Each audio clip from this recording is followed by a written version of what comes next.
달맞이 교회에서 섬기고 있는 우리 유석권 목사님께서 지으신 시입니다. 제목은 이놈아 니 돌아오거라.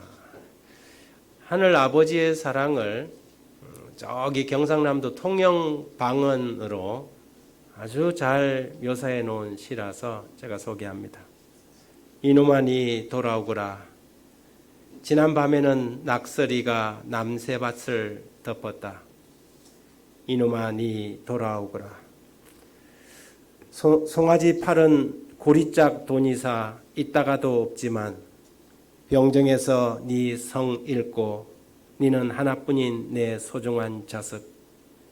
해걸음 신장로길 돌아넘는 건 짐 실은 소달구지. 오늘도 니 방에다 군불 지펴놨는데 지두리는 저녁은 너무 짧고 밤은 왜 이리 속히 오는지. 이놈아 니 돌아오거라. 니 돌아올 때 초성달 숨 넘어지고 삼태성 하늘 가운데 자리할 무렵 마루 밑 금둥이는 운마을 새집에 주고 니 집 나간 그날부터 밤낮 살인문 열어 놓았다. 이놈아 니 돌아오거라. 오늘 밤은 니 돌아오거라. 이놈아. 아마 이 아들이 아버지 돈을 훔쳐갖고 개짝에 있는 돈을 훔쳐서 가출을 한 것 같습니다. 그 아들을 뭐 돈이야 잃어버려도 괜찮은데 그 아들 돌아오기를 간절히 기다리는 아버지의 마음을 담고 있습니다. 우리가 아까 읽었던 그 본문 이 탕자의 비유에 11절에 나오는 이 이야기는 하늘 아버지의 사랑을 묘사한 이야기입니다. 누가복음 15장에는 이 세 스토리가 나오는데 이런 양, 이런 언전, 이런 아들에 대한 이야기가 나옵니다. 오늘은 그 세 번째 이야기, 이런 아들에 대한 이야기를 좀 하려고 하는 것입니다. 이 이야기 속에 나오는 그 어떤 사람은 하나님 아버지를 표상합니다.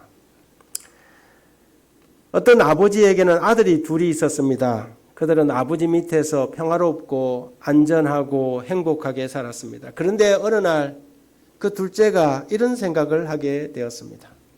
이 실물교훈 198쪽에 보면 이 둘째 아들은 가정에서 아버지의 제재에 몹시 실정이 났다. 그는 아버지가 자기의 자유를 구속한다고 생각했다. 자기에 대한 아버지의 사랑과 돌보심을 오해하고 그는 자기의 기분을 쫓아 살기로 결심했다. 그 아들이 아버지에게 자기의 분깃, 자기의 유산을 달라고 요청했습니다. 이 세상에 어느 자식이 부모가 죽지도 않았는데 아버지 어차피 저에게 줄 거 지금 주세요. 이런 자식이 있겠습니까마는 그는 그렇게 아버지에게 자신의 분깃을 요청했습니다. 그래서 그는 아버지로부터 독립을 원했고 그것을 요구했던 것입니다. 나에게 분깃을 주소서. 언제나 그렇지요. 부르자식들은 부모에게 관심이 있는 게 아니라 부모에게서 물려받을 재산에만, 유산에만 관심이 있지 않습니까? 여러분은 무엇에 관심이 있습니까? 여러분의 관심은 하나님입니까? 아니면 구원입니까? 여러분의 관심은 천국입니까? 아니면 천국에서 만나게 될 예수 그리스도입니까?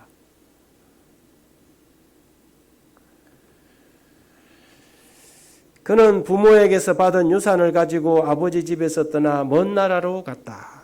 먼 나라 13절에 보니까 어디로 갔어요? 먼 나라로 갔어요. 돈을 넉넉히 가지고 제 마음대로 할 수 있는 자유를 갖게 된 이 젊은이는 자기의 마음의 소원을 이루었다고 생각하고 몹시 기뻐하였다. 그곳에는 그렇게 하면 너에게 해가 될 터이니 그 일을 하지 말라고 하거나 이것이 옳은 일이니 이 일을 하라고 말해주는 사람은 하나도 없었다. 그가 택시를 타고 갔는지 아니면 기차를 타고 갔는지 아니면 버스를 타고 갔는지 잘 모르겠습니다. 그러나 그는 어디로 갔어요? 먼 나라로 갔습니다. 여러분 이 먼 나라는 어디일까요? 오늘날 같으면 아마 어쩌면 진짜 그렇게 멀지 않은 거리일 수도 있을 것입니다. 여기서 먼 나라라고 하는 것은 아버지가 없는 나라입니다. 여기서 먼 나라라고 하는 것은 아버지의 잔소리가 없는 나라가 먼 나라인 것입니다. 요즘은 뭐 비행기 타고 아프리카도 가고 호주도 뭐 10시간씩 가고 하는 시대지만 아마 이 비유 속의 아들은 그나마 그 소달구지를 타고 먼 나라로 갔을 수도 있을 것입니다. 그러나 먼 나라라는 게 그렇게 멀지 않을 수도 있지요. 거리상의 거리보다 위치보다 어쩌면 그곳에 아버지가 있느냐 없느냐 하는 것이겠죠.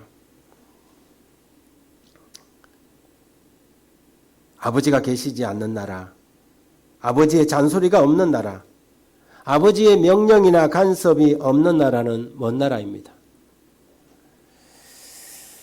국적에 관계없이 하나님 없이 사는 사람은 먼 나라 사람입니다. 따라서 우리가 아버지 없는 믿음으로 산다면 우리는 바로 그 먼 나라 사람들인 것이지요. 먼 나라 백성은 마음에 아버지를 모시지 않는 백성이요, 하나님이 계명이 없는 율법이 없는 백성들을 말하는 것입니다. 국적이 아니라 그들의 마음의 상태를 이야기하는 것입니다. 주님을 믿는다고 하지만 주님과 상관없는 먼 나라 사람들도 많이 있습니까? 차라리 집을 떠나지 않았던 그 큰아들은 어떻습니까? 아버지 집에 있었지만 그는 그의 아버지의 마음을 이해하지 못했던 아들입니다. 우리는 사실 탕자의 비유에 대한 이야기를 종종 하지만 진짜 탕자는 어디에 있었어요? 아버지의 집에 있었습니다. 그는 아버지의 재산을 허랑방탕하게 쓰지도 않았고 그는 아버지의 재산을 탕진하지도 않았지만 그러나 그는 아버지의 마음을 이해하지 못하는 아들이었습니다. 아버지의 마음으로부터 참으로 멀리 떨어져 있던 먼 나라 사람은 또 다른 한 사람이 누구였냐면 큰 아들이었던 것이지요. 우리는 어쩌면 아버지 집에서 길을 잃은 그 아들은 아닌지 우리 자신을 한번 생각해 보게 됩니다. 13절에 보니까 그 아들이 이 재산을 가지고 가서 뭐 했다고 그랬어요? 허랑방탕했다고 그랬어요. 그는 그곳 먼 나라에서 허랑방탕했습니다. 이놈아, 그럼 못 써 라고 말하는 사람도 없었습니다. 어떻게 살고 어떻게 처신해도 간섭하는 사람, 아버지 같은 사람은 한 명도 없었습니다. 거기에는 계명도 없고 명령도 없고 하나님의 말씀도 없었습니다. 그래서 그는 육적인 본성에 충실하게 허랑방탕하게 살았습니다. 여기 실물교훈에 보니까 또 이렇게 기록하고 있습니다. 성경에는 스스로 지혜 있다 하나 우준하게 된 사람에 대한 말씀이 있는데 이 말씀이 바로 이 비유 중에 나오는 탕자의 경력을 말하는 것이다. 그는 자기 아버지에게 이기적인 목적으로 달라고 해서 받은 재물을 연애하는 일에 다 허비해버렸다. 그는 귀중한 청춘이 그러한 일에 허송되었다. 인생의 중요한 시기와 지력과 젊은이의 유망한 전도와 영적 포부 모두가 다 정욕의 불꽃에 소멸되었다. 그는 그곳에서 허랑방탕했습니다. 아버지의 재산을 다 탕진하고 정말 자기의 육신의 본능이, 욕심이, 탐욕이 원하는 대로 그렇게 살았습니다. 그것이 행복인 줄 알았고 그것이 자유인 줄 알았습니다. 그리고 난 다음에 마침내 그는 그의 인생을 허비하고 말았습니다. 외적으로 어떻게 보이든지 간에 자신을 중심으로 사는 모든 사람의 생애는 낭비하는 인생입니다. 누구든지 하나님을 떠나서 살고자 하는 자는 재물을 낭비하는 삶을 사는 것입니다. 그는 귀한 세월을 허비하고 정신과 마음과 심령의 능력을 낭비하고 영원한 복락을 얻는 일에 마침내 낙오자가 되고 말았습니다. 자신을 섬기려고 하나님을 떠나가는 사람들은 마침내 재물의 종이 될 것입니다. 이것이 자기 중심주의자가 맞이하는 인생의 종말인 것이지요. 인생을 허비한 것입니다. 낭비한 것입니다. 그리고 마침내 그는 인생의 나락으로 떨어졌습니다. 여러분, 세상에서 좋은 차를 타고 멋진 집에 살고 좋은 옷을 입고 산다고 그들의 인생이 성공하는 것이 아닙니다. 그들의 인생은 어떤 길을 가든지 그 길은 마침내 누가복음 15장에 나오는 이 아버지를 떠난 그 아들이 갔던 길을 결국에는 가고 있는 것이지요. 샴페인을 터뜨린다고? 제 아무리 성공하고 돈을 설령 많이 벌었다고 한다 해도 아버지 없이 사는 인생은 허비한 인생이요 낭비된 인생인 것이 분명합니다. 그리고 마침내 성경은 이렇게 말합니다. 14절에 다 없이 한 후에 마침내 그의 인생은 바닥이 났습니다. 맨 밑바닥을 그는 보고 말한 것입니다. 하나님을 떠나는 순간부터 누구나 그 인생은 밑바닥을 향해서 가는 것입니다. 세상에서 뭔가 멋진 것을 잡아보겠다고 계획하고 인생을 설계하고 떠나간 사람들은 자신도 모르게 인생의 바닥으로 내리막길로 내려가고 있다는 사실을 알아야 합니다. 요나가 그랬습니다. 하나님의 명령을 떠나서 하나님의 눈을 피해서 도망간다고 하나님을 멀리 떠났지만 그의 인생은 끊임없이 내리막길로 치닫는 인생의 막장을 향한 내리막길이었습니다. 배 밑으로 내려가서 잡고 나중에는 어디로 내려갔어요? 바닷속 깊은 심령까지 내려갔습니다. 지옥 끝 수올까지 요나는 내려가게 된 것입니다. 그것이 그가 우리에게 하나님을 떠난 인생이 가는 길의 종착역을 실정해 주었습니다. 어떤 때는 놀이동산 청룡열차처럼 황홀하기 그지없겠지만 정녕 그 길은 마침내 바닥으로 떨어지는 내리막길입니다. 이 둘째 아들도 마침내 인생의 막장까지 떨어졌습니다. 이것이 하나님을 떠나는 인생들의 종착역입니다. 사람들은 밑바닥을 봐야 정신을 차리는 경향이 있지요. 끝장을 보고 마는 것입니다. 끝장은 인생의 막장입니다. 그리고 그 둘째 아들도 인생의 바닥에서 비로소 알게 되었습니다. 아버지 곁이 얼마나 행복하고 안전하고 자유로웠던 것인지 그제서야 알게 된 것입니다. 한때 그 아들은 아버지의 잔소리가 자기의 자유를 가로막고 있다고 생각했습니다. 아버지의 그 행복한 집이 오히려 그의 자유를 억압하고 있다고 생각했습니다. 그런데 알고 보니까 인생을 다 허비하고 허랑방탕하고 보니까 아버지의 집이야말로 그에게 자유가 있던 곳이라는 것을 비로소 알게 된 것이지요.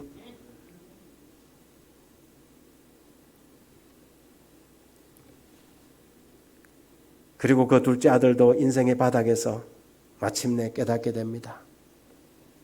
아, 아버지의 집이 진짜 자유가 있던 곳이구나. 한때 자기가 자유롭게 되었다고 뽐내던 이 젊은이는 지금에 와서 자기가 노예가 된 것을 깨닫게 되었다. 그는 죄의 줄에 매인 것이다. 즉 죄악의 노예 상태에 빠지게 된 것이다. 그를 매혹시키던 찬란하고 번쩍거리던 것들이 다 사라져버리고 이제 와서는 속박의 쇠사슬의 무게에 눌리게 되었다. 그는 마침내 죄의 종, 죄의 속박의 사슬에 묶이게 되었습니다. 그가 할 수 없이 15절에 보니까 그 나라 백성에게 가서 여러분 이 이야기 속에서 하필이면 다른 것도 아니고 양을 치는 데도 가지 않고 소를 치는 데도 가지 않고 뭘 치는 데로 갔어요? 돼지를 치는 데로 갔어요. 유대인들에게서 돼지는 가장 부정한 짐승이에요. 이 이야기 속에서 이 비유 속에서 예수님께서 말씀하실 때에 그가 떨어질 수 있는 가장 깊은 절망의 나락에 떨어졌다는 이야기를 하기 위해서 그 나라 백성 이방인의 백성에 가고 돼지치는 곳에 들어가게 되었다는 것을 이야기합니다. 그 나라는 먼 나라이지요. 그 먼 나라의 주인은 누구입니까? 사탄입니다.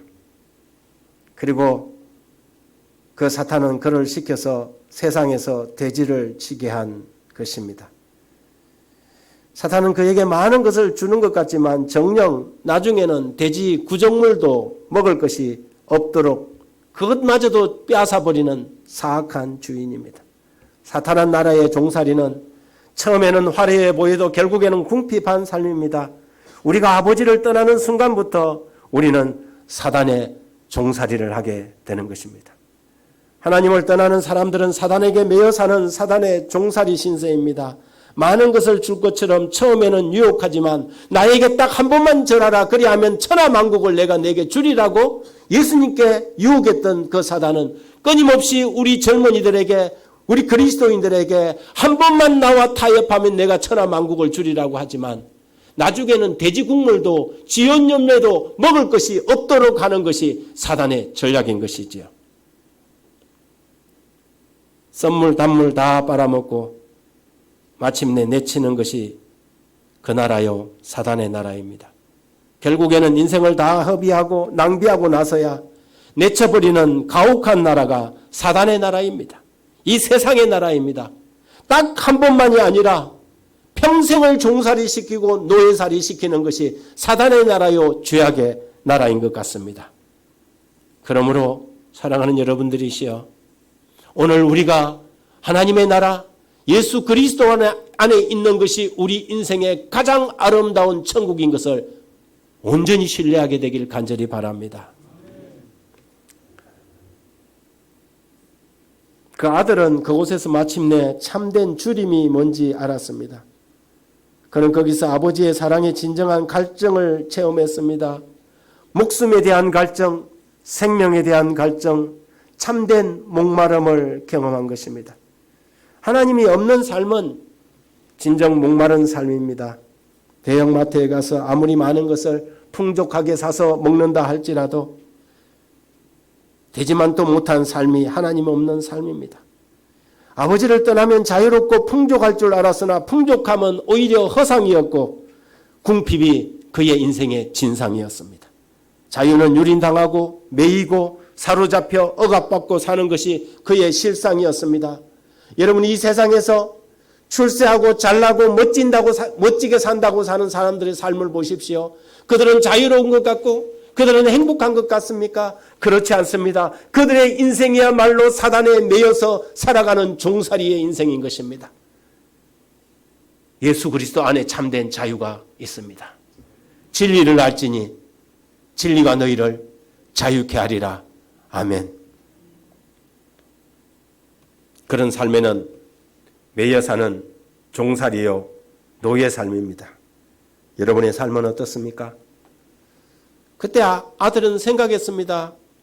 돼지를 치면서 배가 고파서 그 돼지들이 먹는 돼지 여물통에 손을 집어넣어서 그 콩과 식물인 쥐염 열매를 건더기라도 건져서 먹어볼라 했는데 그것마저도 주는 사람이 없었다 그랬어요.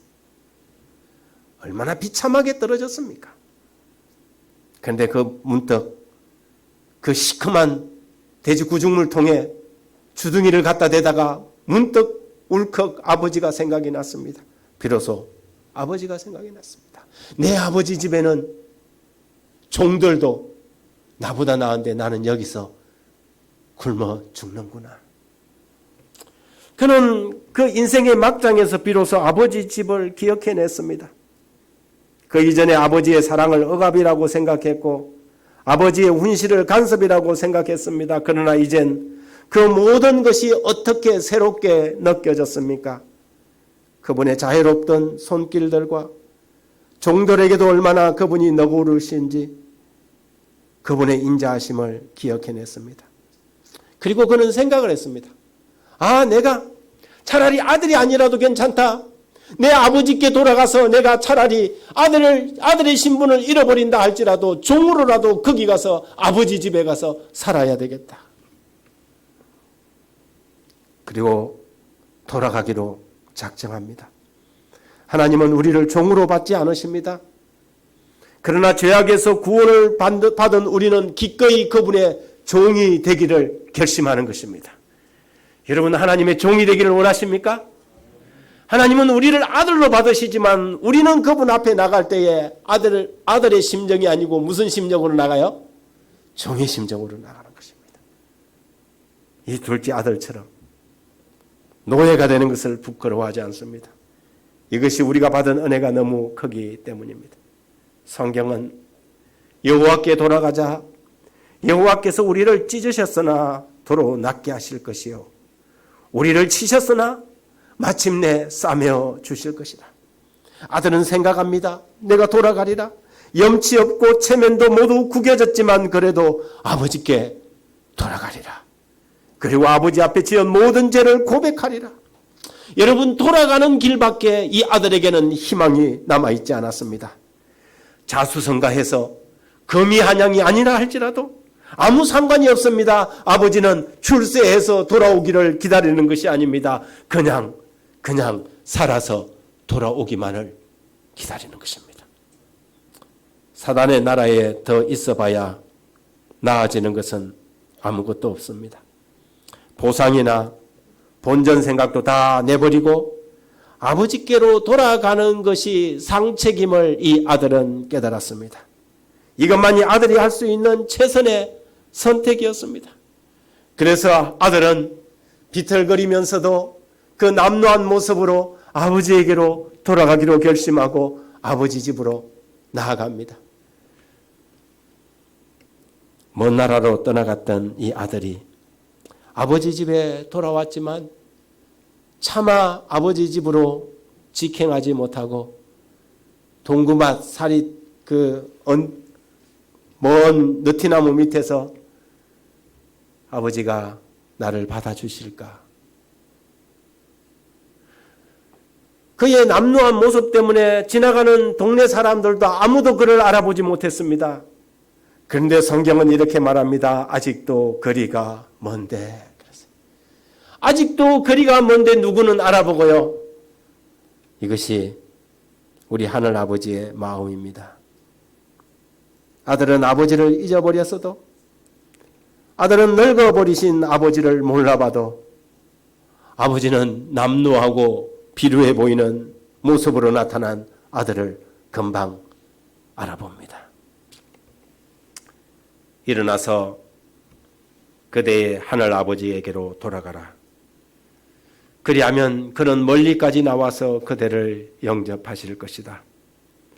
만일 그대가 회개하고 그분을 향해 한 걸음만 내디딘다 해도 그분은 재빨리 무한하신 사랑의 팔로 그대를 안아 영접하실 것이다.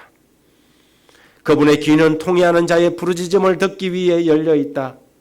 하나님을 사모하는 생각이 싹 트는 그 순간에 그분은 그것을 아신다. 기도가 아무리 더듬거리고 눈물을 아무리 은밀하게 흘릴지라도 그분은 아시며 하나님을 사모하는 마음이 아무리 미약할지라도 하나님의 성령이 마중 나가지 아니하는 때가 없다. 기도가 입술에서 떨어지기도 전에, 마음의 소원이 알려지기도 전에 그리스도로부터 온 은혜가 인간의 마음에 역사하는 은혜를 만나기 위하여 마중 나온다. 비록 그는 지치고 변했지만 아버지는 그를 알아보았습니다. 동네 사람들은 이 무슨 그런 병인가 하고 생각했겠지만 아버지는 아들을 알아보았습니다. 이것이 우리의 하늘 아버지의 마음입니다. 이것이 우리 하늘 아버지의 사랑입니다. 우리는 그 마음을 십자가에서 확인할 수 있는 것입니다. 한 영혼의 가치가 어떠한지, 여러분의 가치가 어떤 존재인지를 알기를 원하면 여러분 십자가로 달려가 보시기 바랍니다. 겟세마네 동산으로 가서 거기서 그리스도께서 핏방울과 같은 땀방울을 흘리면서 큰 고민을 당하는 것을 주목해 보시기 바랍니다. 십자가에 달리신 구주를 바라보십시오. 나의 하나님 어찌하여 나를 버리셨나이까 하는 그 낙담의 부르짖음을 들어보십시오. 그것이 우리의 영혼의 가치인 것입니다. 하늘이 기꺼이 그 아들 예수 그리스도를 내어주고 얻고자 했고 찾고자 했고 기다리고자 하는 우리 영혼의 가치인 것입니다. 그리스도께서 이 모든 위험을 무릅쓰고 십자가에서 자신을 내어주셨습니다. 우리 한 사람을 위하여, 우리의 구속을 위하여 하늘 자체가 정말 큰 위협을 무릅쓰고 마침내 이 일을 감행했던 것입니다. 실물교훈에 보면 그리스도께서는 다만 한 죄인만을 위해서라도 당신의 목숨을 기꺼이 버렸을 것이라고 기록합니다. 그러니 우리가 낙심할 이유가 어디 있겠습니까? 우리는 하나님의 사랑받는 자녀입니다. 사랑하는 여러분, 여호와 하나님께로 돌아가십시다. 마지막으로 여러분들에게 이 노래를 한 곡 들려드리겠습니다.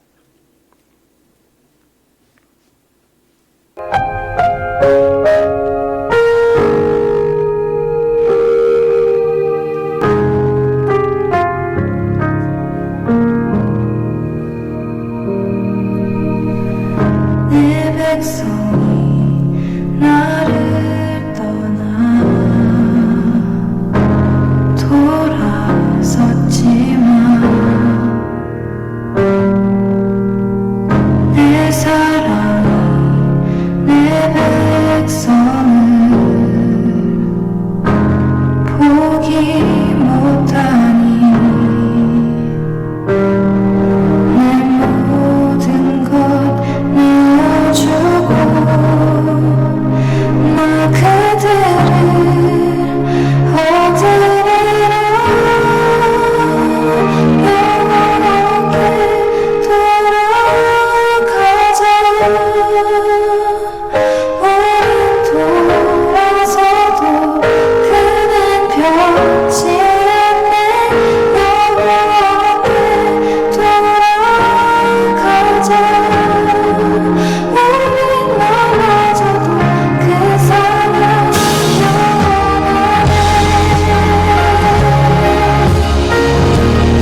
사랑이 마침내 승리할 것입니다. 우리는 종종 넘어지고 종종 실패하고 종종 낙담할지 모르지만 마침내 사랑이 승리할 것입니다. 십자가의 그 사랑이 우리의 손을 붙들고 아버지께로 여호와께로 돌이킬 것입니다. 우리 인생길에 종종 우리가 예상하지 못했던 이런저런 복병들로 인하여서 힘들고 낙담될 때 포기하지 마십시오. 하나님은 우리를 지금도 사랑하십니다. 하나님께 돌아가는 일에 주저하지 마십시오. 그분이 승리하실 것입니다. 감사합니다.